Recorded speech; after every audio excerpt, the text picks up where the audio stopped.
5. Spirit and Flesh. The days pass, and the nights are short, and we ride southward at a brisk pace.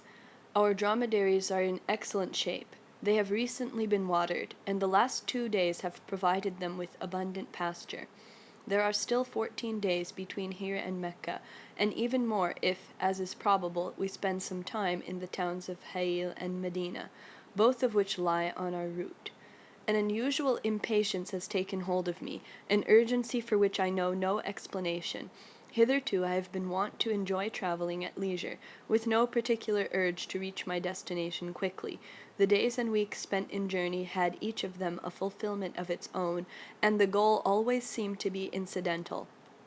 But now I have begun to feel what I have never felt before in my years in Arabia, an impatience to reach the end of the road. What end? To see Mecca? I have been to the holy city so often, and know its life so thoroughly, that it no longer holds out any promise of new discoveries. Or is it perhaps a new kind of discovery that I am anticipating?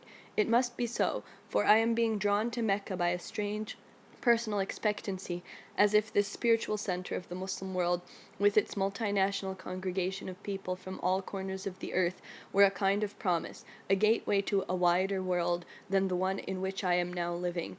Not that I have grown tired of Arabia. No, I love its deserts, its towns, the ways of its people, as I have always loved them. That first hint of Arabian life in the Sinai desert, some 10 years ago, has never been disappointed, and the succeeding years have only confirmed my original expectation. But since my night at the well 2 days ago, the conviction has grown within me that Arabia has given me all that it had to give. I am strong, young, healthy. I can ride for many hours at a stretch without being unduly tired. I can travel, and have been doing so for years, like a Bedouin, without a tent, and without any of the small comforts which the townspeople of Nejd often regard as indispensable on long desert journeys. I am at home in all the little crafts of Bedouin life, and have adopted, almost imperceptibly, the manners and habits of a Nejdi Arab. But is this all there is to be? Have I lived so long in Arabia only to become an Arab, or was it perhaps a preparation for something that is yet to come? The impatience which I now feel is somehow akin to the turbulent impatience I experienced when I returned to Europe after my first journey to the Near East, the feeling of having been forced to stop short of a tremendous revelation that could have revealed itself to me if only there had been more time. The initial impact of crossing from the Arabian world back into Europe had been somewhat softened by the months spent in Turkey after I had left Syria in the autumn of 1923. Mustafa Kemal's Turkey had in those days not yet entered into its reformist imitative phase. It was still genuinely Turkish in its life and traditions, and thus, because of the unifying bond of its Islamic faith, was still related to the general tenor of Arabian life. But Turkey's inner rhythm seemed somehow heavier, less transparent, less airy, and more occidental. When I traveled overland from Istanbul to Sofia and Belgrade, there was no abrupt transition from east to west. The images changed gradually, one element receding and another imperceptibly taking its place, the minarets growing fewer and farther between, the long caftans of the men giving way to the belted peasant blouses, the scattered trees and groves of Anatolia merging into Serbian fir forests, until suddenly at the Italian frontier I found myself back in Europe. As I sat in the train that was taking me from Trieste to Vienna, my recent impressions of Turkey began to lose all their vividness, and the only reality that remained was the 18 months I had spent in Arab countries. It almost gave me a shock to realize that I was looking upon the once so familiar European scenery with the eyes of a stranger. The people seemed so ugly, their movements angular and clumsy, with no direct relationship to what they really felt and wanted, and all at once I knew that in spite of the outward appearance of purpose in all they did, they were living, without being aware of it, in a world of make-believe. Obviously, my contact with the Arabs had utterly, irretrievably changed my approach to what I considered essential in life, and it was with something like astonishment that I remembered that other Europeans had experienced Arabian life before me. How was this possible, then, that they had not experienced this same shock of discovery? Or had they? Had perhaps one or another of them been as shaken to its depths as I was now? It was years later in Arabia that I received an answer to this question. It came from Dr. van de Meulen, the then Dutch minister at Jeddah. A man of wide and many-sided culture, he clung to his Christian faith with a fervor nowadays rare among Westerners, and was thus understandably not a friend of Islam as a religion. Nonetheless, he confessed to me he loved Arabia more than any other country he had known, not excepting his own. When his service in the Hijaz was approaching its end, he once said to me, "I believe no sensitive person can ever remain immune to the enchantment of Arabian life, or pull it out of his heart after living among the Arabs for a time. When one goes away, one will forever carry within oneself the atmosphere of this desert land, and will always look back to it with longing, even if one's home is in richer, more beautiful regions." I stopped for a few weeks in Vienna and celebrated a reconciliation with my father. By now he had gotten over his anger at my abandonment of my university studies and the unceremonious manner in which I had left his roof. After all, I was now a correspondent of the Frankfurter Zeitung, a name that people in Central Europe used to pronounce almost with awe in those days, and had thus justified my boastful claim that I would come out on top. From Vienna I proceeded straight to Frankfurt to present myself in person to the newspaper for which I had been writing for well over a year. I did this with a great deal of self-assurance, for the letters from Frankfurt had made it evident that my work was appreciated, and it was with a feeling of having definitely arrived that I entered the somber, old-fashioned edifice of the Frankfurter Zeitung. I sent up my card to the editor-in-chief and the internationally famous Dr. Heinrich Simon. When I came in, he looked at me for a moment in speechless astonishment, almost forgetting to get up from his chair, but soon he regained his composure, rose, and shook hands with me. Sit down, I have been expecting you." But he continued to stare at me in silence until I began to feel uncomfortable. "Is there anything wrong, Dr. Simon?" No, nothing is wrong, or rather, everything is wrong." And then he laughed and went on. "I somehow had expected to meet a man of middle age with gold-rimmed spectacles, and now I find a boy." "Oh, I beg your pardon. How old are you, anyway?" I suddenly recalled the jovial Dutch merchant in Cairo who had asked me the same question the year before, and I burst out laughing. "I am over 23, sir, nearly 24. And then I added, "Do you find it too young for the Frankfurter Zeitung?" "No," replied Simon slowly, "not for the Frankfurter Zeitung, but for your articles. I somehow took it for granted that only a much older man would be able to overcome his natural desire for self-assertion and leave his own personality, as you have been doing, entirely in the background of his writings. That, as you know, is the secret of mature journalism, to write objectively about what you see and hear and think, without relating those experiences directly to your own personal experiences. On the other hand, now that I think of it, only a very young man could have written with so much enthusiasm, so much, how shall I say, so much thrill." Then he sighed. "I do hope that it doesn't wear off and you don't become as smug and jaded as the rest of them." The discovery of my extreme youth seemed to have strengthened Dr. Simon's conviction that he had found in me a highly promising correspondent, and he fully agreed that I should return to the Middle East as soon as possible. The sooner the better. Financially, there was no longer any obstacle to such a plan, for the German inflation had at last been overcome, and the stabilization of currency had brought almost immediately a wave of prosperity in its wake. The Frankfurter Zeitung was once again in a position to finance the journeys of its special correspondents. Before I could go out again, however, I was expected to produce a book for which the newspaper had originally contracted me, and it was decided that during this time I should be attached to the editorial office in order to acquire thorough knowledge of the workings of the great newspaper.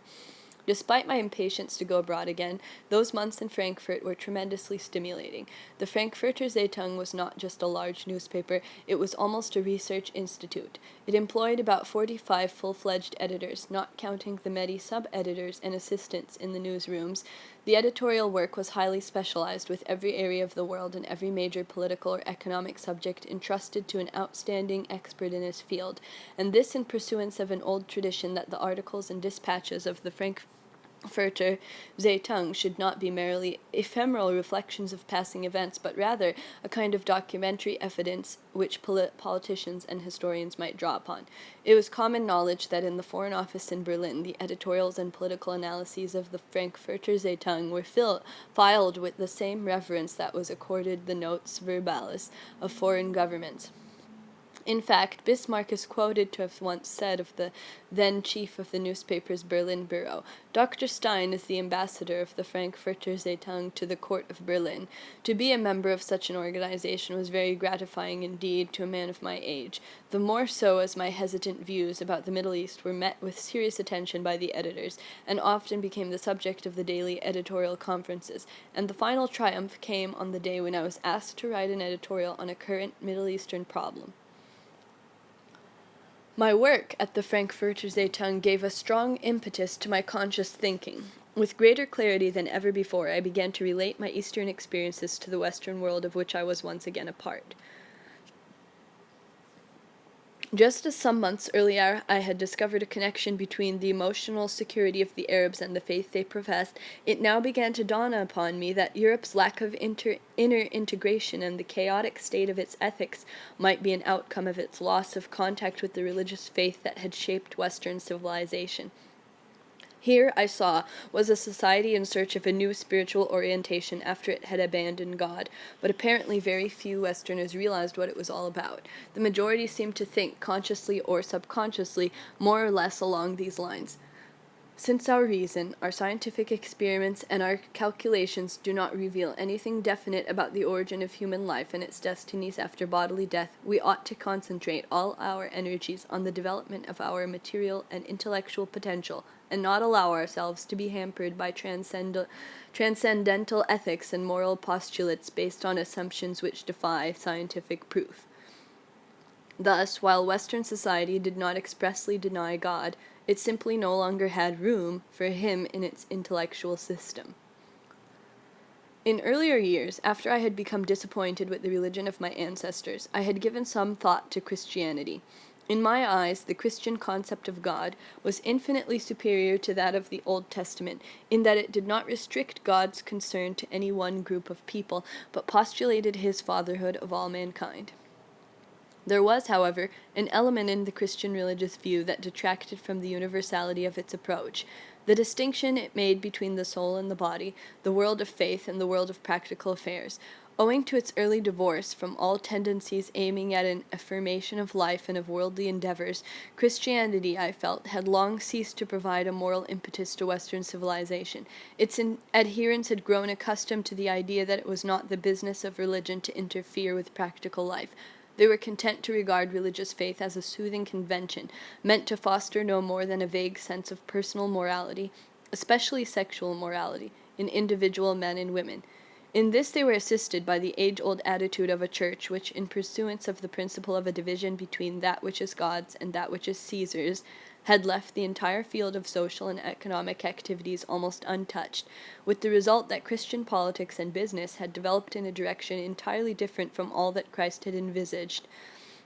In not providing its followers with a concrete guidance in worldly affairs, the religion which the Western world professed had failed in what to me appeared to have been the true mission of Christ, and indeed the cardinal task of every religion, to show man not merely how to feel, but also how to live rightly. With an instinctive feeling of having been somehow let down by his religion, Western man had, over the centuries, lost all his real faith in Christianity. With the loss of this faith, he had lost the conviction that the universe was an expression of one planning mind, and thus formed one organic whole. And because he had lost that conviction, he was now living in a spiritual and moral vacuum. In the West's gradual falling away from Christianity, I saw a revolt against the Pauline life contempt that had so early, so completely obscured the teachings of Christ. How then could Western society still claim to be a Christian society? And how could it hope without a concrete faith to overcome its present moral chaos? A world in upheaval and convulsion, that was our Western world.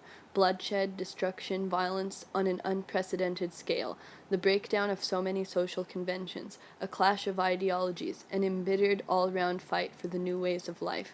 These were the signs of our time. Out of the smoke and the shambles of a world war, innumerable smaller wars, and a host of revolutions and counter-revolutions, out of the economic disasters that transcended anything until then recorded, out of all these tremendous happenings emerged the truth that the present-day Western concentration on material, technical progress could never by itself resolve the existing chaos into something resembling order. My instinctive youthful conviction that man does not live by bread alone crystallized into the intellectual conviction that the current adoration of progress was no more than a weak, shadowy substitute for an earlier faith in absolute values, a pseudo-faith devised by people who had lost all inner strength to believe in absolute values and were now deluding themselves with the belief that somehow, by mere evolutionary impulse, man would outgrow his present difficulties.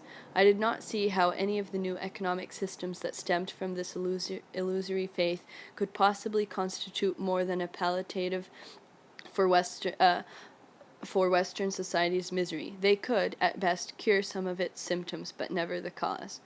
While I worked on the editorial staff of the Frankfurter Zeitung, I paid frequent visits to Berlin, where most of my friends resided, and it was on one of those trips that I met the woman who was later to become my wife. From the moment I was introduced to Elsa amidst the bustle of the Romanisches Café, I was strongly attracted, not only by the delicate beauty of her appearance, her narrow, fine-boned face with its serious, deep blue eyes and the sensitive mouth that bespoke humor and kindness, but even more by the inward, sensually intuitive quality of her approach to people and things.